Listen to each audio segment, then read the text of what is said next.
자, 한번 상상해 보실까요? 안보 위기, 외교적 결단, 그리고 경제적인 압박까지. 이 모든 게 단 72시간 안에 대한민국에 닥친다면요?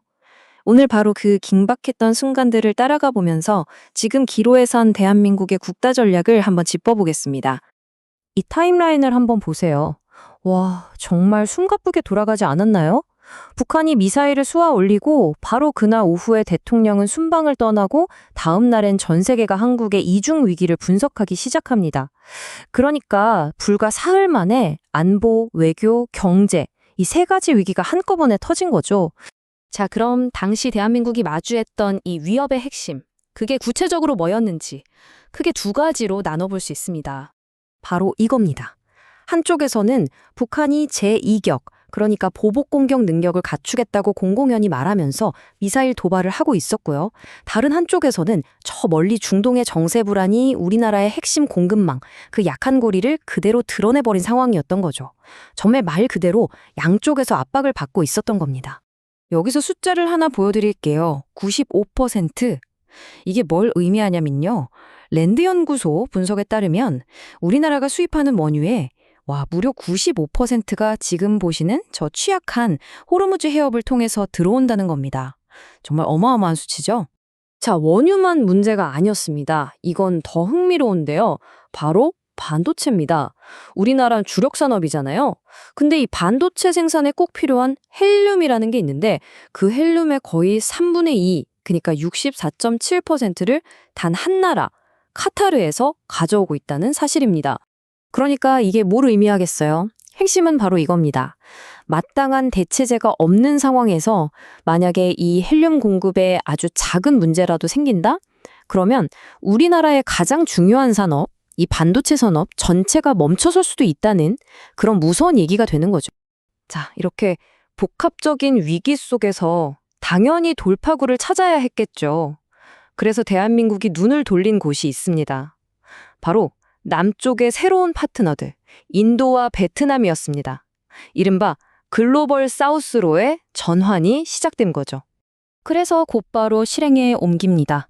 이 대통령이 5박 6일 일정으로 인도와 베트남 순방길에 오르는데요.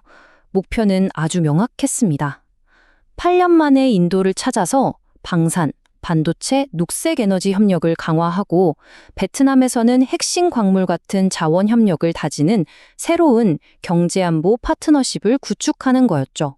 그런데 말이죠. 이런 새로운 외교 노선이 과연 모두에게 환영만 받았을까요?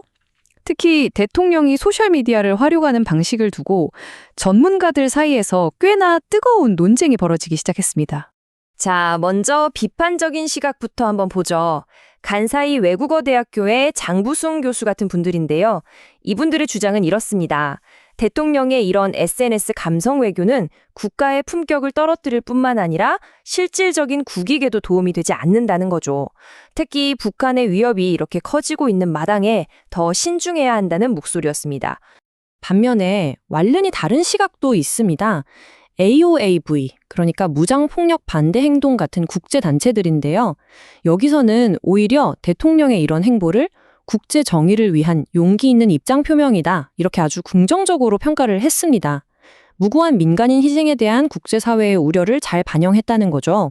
자, 이렇게 안보와 자원 공급망 다변화라는 큰 그림이 그려지는 동안 대한민국은 또 다른 영역에서 아주 흥미로운 전략적 진화를 모색하고 있었습니다. 바로 전 세계를 휩쓴 K-콘텐츠. 이걸 그냥 엔터테인먼트에 머무르게 하는 게 아니라 완전히 새로운 차원의 글로벌 디지털 플랫폼으로 만들겠다는 구상이었죠. 그 대표적인 예가 바로 K-웨이브 미디어입니다. 이 흐름을 한번 보세요. 처음에는 속삭이는 물이라는 영화 한 편의 성공으로 시작합니다. 그 다음엔 하이브 같은 글로벌 기업과 손을 잡고 유통망을 확보하고요. 마지막 단계에서는 여기에 AI 기술과 지식재산권, 즉 IP를 결합해서 아예 새로운 디지털 자산 플랫폼을 만드는 거죠. 연매출 1억 달러 이상을 목표로 하는 아주 강력한 비즈니스 모델로의 진화입니다. 그러니까 이게 단순히 영화 한 편 잘 만들었다 이런 차원의 이야기가 아니라는 겁니다. 핵심은 이거예요. 이제 문화 IP가 글로벌 시장에서 거래되는 새로운 종류의 디지털 자산이 되고 있다는 것. 그리고 우리 문화 산업이 이런 흐름을 주도하는 정교한 기술 비즈니스로 변모하면서 글로벌 자본 시장에서의 영향력까지 키워나가고 있다는 점이죠. 자, 그럼 지금까지 살펴본 이 조각들을 한번 다 모아볼까요? 군사적 위협, 공급망 문제, 새로운 외교 노선, 그리고 K 콘텐츠의 진화까지. 이 모든 걸 종합하면 과연 어떤 큰 그림이 보일까요? 오늘 우리가 함께 짚어본 내용들을 정리해 보면요. 지금 대한민국이 정말 중대한 변곡점에 서 있다는 걸 알 수 있습니다. 한편으로는 북한의 SLBM 개발 같은 직접적인 안보 위협을 관리해야 하는 위기가 있고요. 또 다른 한편으로는 중동의 불안정성에 대비해서 글로벌 사우스로 외교 지평을 넓히고 K 콘텐츠를 단순한 상품이 아니라 첨단 플랫폼 산업으로 키워내는 기회를 만들어내고 있는 거죠. 정말 어려운 줄타기를 하고 있는 셈입니다. 결국 이 모든 상황은 우리에게 하나의 커다란 질문을 던집니다. 과연 대한민국은 이 엄청난 위기의 시기를 새로운 전략적 기회의 시대로 성공적으로 바꿔낼 수 있을까요?